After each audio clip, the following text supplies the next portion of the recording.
कि जो Sindh institute of child health है इसके बारे में थोड़ा सा हमें एक्सप्लेन करें। So basically, Sindh Institute of Child Health is a institute that has been driven by Sindh government of Sindh. तो ये बेसिकली स्पेशलाइज्ड केयर के ऊपर जो है काम कर रहा है, जिसमें हमारे पास NICUs हैं, neonatal intensive care units, paediatric intensive care units, और उसके अलावा हमारे पास पीडियाट्रिक हेल्थ के जनरल जो वार्ड्स हैं, और जो एक और स्पेशलाइज केयर में आ जाता है उसमें rehabilitation, occupational therapy, speech therapy, physiotherapy, तो ये सारे के सारे एक अच्छा, अगर हम बच्चों के हेल्थ पे बात करते हैं, एक तो बच्चे जो पैदा होते हैं उनको भी प्रॉब्लम्स आती हैं अक्सर। कहते हैं कि जी पीलिया ज़रूर हो जाता है, इस तरह की बीमारियां बहुत कॉमन होती हैं। तो ये जो सिंध इंस्टीट्यूट है इसमें इन तमाम चीज़ों के लिए फैसिलिटीज़ हैं कि अगर कोई खुदा न खास्ता बच्चा आता है और उसको प्लेटर में डालना पड़ जाए या डालना, तो इन तमाम चीज़ों के लिए हैं। सो अल्हम्दुलिल्लाह हमारे पास 790 बेड्स का ये इंटीग्रेटेड सिस्टम है। अच्छा, माशाल्लाह। इसमें हमारे पास इंटेंसिव केयर के अंदर 276 इंक्यूबेटर्स हैं, और PICU के अल्हम्दुलिल्लाह काफ़ी सारे बेड्स हैं। इसमें HDU और PICU के जो है वो अलग से डिवीजन्स हैं उसमें। Basically I am being a neonatologist, तो मैं NICU देख रहा होता हूँ। तो हमारे पास जो इस टाइम पे कराची के अंदर जो यूनिट्स हैं उसमें मेन जो है वो चिल्ड्रन हॉस्पिटल कोरंगी है, जिसमें हमारे पास 135 बेडेड हमारा ये सेंटर है। इसमें ऑलमोस्ट 60 बेड्स हमारे NICU या न्यूनेट्स के लिए जो है वो रिज़र्व्ड हैं, और रिमेनिंग जो है वो पीड्स के लिए हैं। और उसके अलावा हमारे पास, बिकॉज़ इतना बड़ा मेट्रोपॉलिटन सिटी है, हर वक्त डिलीवरीज़ हो रही हैं, बहुत सारे न्यूबॉर्न्स होते हैं जिनको इमीडिएट केयर की, रिससिटेशन की नीड होती है, और इस इंस्टीट्यूट से पहले ये चीज़ें अप्रोप्रिएट या अच्छे तरीके से या ऐसे तरीके से वो डिलीवर नहीं हो पा रही थी। बिल्कुल ऐसा तो हमारे पास अभी एक चिल्ड्रन हॉस्पिटल कोरंगी का बताया। सेकेंडली हमारे पास आज़म बस्ती में है mother and child health centre, वो हमारे पास ऑलमोस्ट 100 बेडेड है वो हमारे पास। अच्छा, अब इसको कितना टाइम कितना हुआ है? क्योंकि अक्सर हम ये शिकायत सुनते थे गवर्नमेंट की सतह पे लोगों से कि जी जब इस तरह के केसेस होते हैं तो वो कहते हैं जी आप प्राइवेट हॉस्पिटल ले जाएं, हमारे पास बेड्स नहीं है। तो क्या ये अभी कायम हुआ है? इसको कायम हुए कितना टाइम? जी ऑलमोस्ट 3 to 4 years हुए, 2021 ऑनवर्ड जो है ये काम कर रहे हैं। माशाल्लाह। जी, और अल्हम्दुलिल्लाह we have treated almost 8 lakh patients, और ये बिल्कुल फ्री है। Yes, free of cost. Patients, yes, हमारे पास लेवल 3 NICUs हैं। मैं आपको लेवल 3 NICUs का बता दूं, इसमें हमारे पास जो प्री मेच्योर बेबीज़ होते हैं जिनके खुदा न खास्ता कोई at the time of delivery कोई इश्यूज़ हों, चाहे उनको वेंट की नीड हो, चाहे उनको रेस्पिरेटरी सपोर्ट की नीड हो, चाहे जैसे आप जॉन्डिस की बात कर रहे थे फोटोथेरेपी की नीड हो, या फिर कोई सर्जिकल इशू है उसके लिए, या कार्डियोलॉजी का कोई इशू है, तो हमारे पास हर जो भी सिस्टम है, ऑर्गन सिस्टम, उसके हवाले से हमारे पास टीम के डॉक्टर्स मौजूद हैं। इसमें कार्डियोलॉजिस्ट हैं, न्यूरोलॉजिस्ट हैं, एंडोक्राइनोलॉजिस्ट हैं, टू मी माई सेल्फ न्यूनेटोलॉजिस्ट, और उसके अलावा पीडियाट्रिशियन और सर्जन्स। और ये 24 आवर्स आप लोगों का 24 आवर्स और 365 डेज़, 28 या 30 डेज़ अ मंथ, मतलब फ्री ऑफ कॉस्ट सर्विस है, और हर एक के लिए कोई भी जा सकता है किसी भी टाइम। ये एक बड़ी अहम चीज़ सामने आई, जबकि मैं कराची में काम कर रहा होता हूँ लेकिन मेरी नॉलेज में नहीं था। अच्छा हुआ इजाफा हो गया, और बहुत सारे और भी लोग होंगे जिनकी नॉलेज में नहीं होगा कि कितना अच्छे तरीके से सिंध गवर्नमेंट इसको लेके चल रही है। डॉक्टर आयशा, आपका वहाँ पे क्या, आप क्या काम करती हैं वहाँ? बेसिकली मैं एज अ गायनाकोलॉजिस्ट वहाँ काम करती हूँ। और गायनी का सेटअप हमने अभी जुलाई से शुरू किया है। ओके।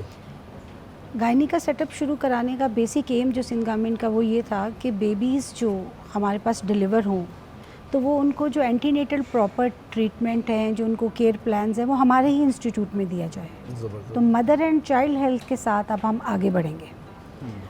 तो जो भी कॉम्प्लिकेशंस बच्चे के साथ होती हैं, जो न्यू बॉर्न बेबीज़ के साथ होती हैं, या प्री टर्म लेबर्स होते हैं, या other rest of complications with the new needs and paediatrics के साथ होती है, तो बेसिकली उसके प्रोडक्शन पे काम किया जाए।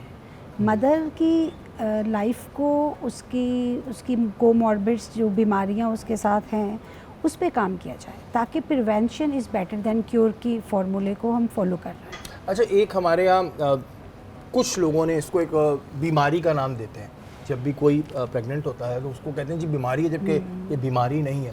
तो आप लोग उस चीज़ पे भी ज़ाहिर है कि मेंटली तौर पे रेडी करना, बताना, ये सारे भी चीज़ें करते हैं आप लोग? देखिए, हम लोग कहते हैं कि pregnancy it's a physiological state. Definitely इंसान अशरफुल मखलूक़ात है, वो बच्चे पैदा करते हैं तो जानवर भी तो करते हैं। बिल्कुल। तो वो तो कोई ऐसी फैसिलिटीज़ अवेल नहीं करते। तो अगर एक इंसान को, एक माँ है, अगर हम उसको प्रॉपर केयर दें, एंटीनेटल केयर प्रोवाइड करें, तो वो सब कॉम्प्लिकेशंस जो कि एक अनअटेंडेड या अनरजिस्टर्ड पेशेंट के साथ हो सकती है, हम उसको प्रिवेंट करें।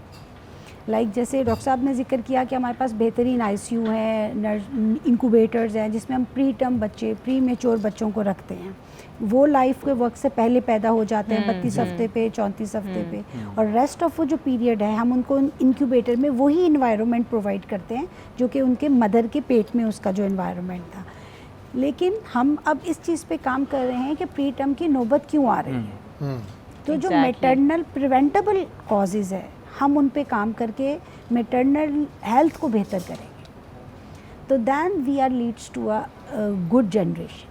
ये भी बड़ी एक ज़बरदस्त चीज़ है, क्योंकि ज़ाहिर है नौबत ही क्यों आ रही है। अच्छा, बच्चों को लेकर अगर हम बात करें तो ज़्यादा कॉमन बीमारियां कौन सी आपके सामने आती है, क्योंकि ज़ाहिर है आप लोग तो पूरा दिन इस चीज़ को देखते हैं। हम अगर न्यू बॉर्न बेबीज़ की बात करें या थोड़े और बड़े बच्चों में कॉमन बीमारियां क्या हैं? देखिए, जो न्यू बॉर्न बेबीज़ हैं उसमें यही इम्पोर्टेंस ये है कि उन्होंने whether is a booked case और नॉट, एंटीनेटल केयर उनको मिली है नहीं मिली। अगर वो रजिस्टर्ड हैं कहीं पे, उनके स्कैन्स हो रहे हैं प्रॉपर और वो सब चीज़ें स्मूथली चल रही हैं, तो बहुत कम चांस है, बिल्कुल ना होने के बराबर चांस है कि वो बच्चे के अंदर कोई इश्यूज़ आएंगे at the time of delivery या बर्थ के बाद। और अगर वो केयर ही प्रोवाइड नहीं हुई तो बहुत ज़्यादा चांसेस हैं कि at the time of delivery या उससे पहले ही बच्चे को इश्यूज़ होना शुरू हो जाएं। इसमें कॉमनेस्ट हमारे पास जो है वो एस्फिक्सिया आ जाता है। मतलब बच्चे बाज़ औक़ात जिसे कॉमनली कहा जाता है कि देर से रोया है बच्चा, तो बेसिकली रोना है इतना, वो इसका रोने की हमें कोई ख़ास आवाज़ की कोई पसंदीदगी नहीं होती। बेसिकली जब बच्चे क्राई करते हैं तो लंग्स एक्सपेंड होते हैं, ऑक्सीजन जाती है, ब्रेन को ऑक्सीजनेशन मिलती है, तो ये चीज़, ये मैकेनिज़्म होता है। उसके अलावा जो केयर प्रॉपर नहीं मिल रही है तो मोस्ट ऑफ द टाइम बच्चे प्री मैच्योरली डिलीवर हो जाते हैं। केयर प्रॉपर से मुराद क्या है? आप फूड की बात कर रहे हैं, डाइट की बात कर रहे हैं? उसमें हमारे पास खैर ज़्यादा तो ये डॉक्टर आयशा बता देंगे। केयर क्या, केयर से मुझे मुराद ज़रा समझाएं। जो केयर से मुराद ये कि एक हमारे पास जो प्रेगनेंसी है वो एक 9th मंथ का ड्यूरेशन है, बिल्कुल, for the time of conception till the time of delivery. अब इसमें इसको हम 9 मंथ्स को 3 टाइम्स डिवाइड कर देते हैं ट्राइमेस्टर वाइज। पहले 3 महीने उसमें एक सिंपल फॉलिक एसिड की ज़रूरत होती है, बिल्कुल, जो कि अगर हम वो कहीं जाएगी नहीं तो उसको कैसे पता चलेगा कि ये खानी चाहिए, फॉलिक एसिड खानी है। फिर नेक्स्ट 3 मंथ्स में हम इन्फेक्शंस को स्क्रीन करते हैं, खून की कमी को देखते हैं कि खून की कमी तो नहीं है, रिपीटेड यूरिनरी ट्रैक इन्फेक्शंस तो नहीं है मदर को, क्योंकि ये 2 मेजर कल्प्रिट्स हैं जो कि आउटकम को ख़राब कर रहे हैं।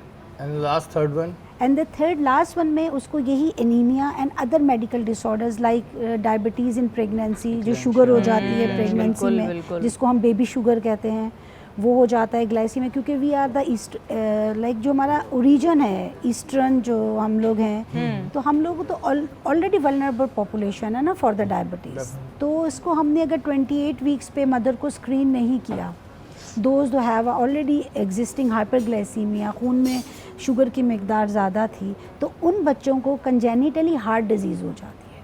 वो बच्चे जो हैं मदर में अगर माँ का अच्छा, एक और चीज़ भी कही जाती है कि अगर माँ के साथ कोई बीमारियाँ या और चीज़ें चल रही होती हैं तो फिर वो जब बच्चा न्यू बॉर्न बेबी होता है तो उसके अंदर भी वो सारी चीज़ें होती हैं। मिथ है या ये सच में होता है? देखिए, इसमें फॉर एग्जांपल अगर किसी मदर को डायबिटीज़ है, जब दिल बन रहा था, ऑर्गेनोजेनेसिस हो रहा था, तो वो डायरेक्टली कार्डियक अफेक्ट्स होते हैं, तो ये बच्चे कार्डियक डिजीज़ के साथ बॉर्न होते हैं।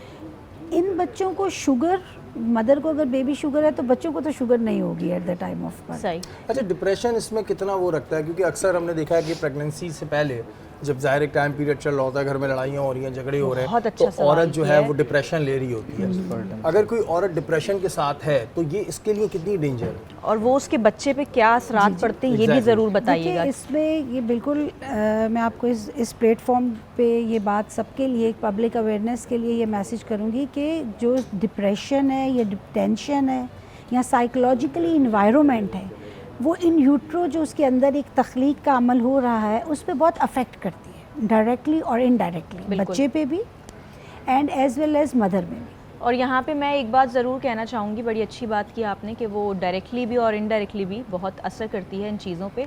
जब भी प्रेगनेंसी होती है, जब प्रेग्नेंट होती हैं लड़कियाँ, तो प्लीज़ उनके साथ बहुत अच्छा सलूक किया करें, चाहे वो उनका ससुराल हो या वो उनका अपना घर हो या हस्बैंड हो, कोई भी हो, क्योंकि वो उस टाइम पर जिस चीज़ से गुजर रही होती है ना, ये वो उनका दिल ही जानता है। और फिर उसके बाद जो उनका एक पोस्टमार्टम समथिंग करके भी होता है, जो पूरा एक प्रोसेस होता है आफ्टर बेबी, तो वो उससे निकलना भी कितनी बड़ी चीज़ है। तो प्लीज़ मैं तो यही कहूँगी कि भाई बहुत अच्छे से जो है वो उनको लेकर चला करें, क्योंकि प्रेगनेंसी बहुत टफ है। ये बिल्कुल ऐसा ही है, क्योंकि फर्स्ट 3 मंथ्स में वॉमिटिंग एंड नोजिया, फिर देन Mood फूड swings होना। स्विंग्स, बहुत। Food deprivation.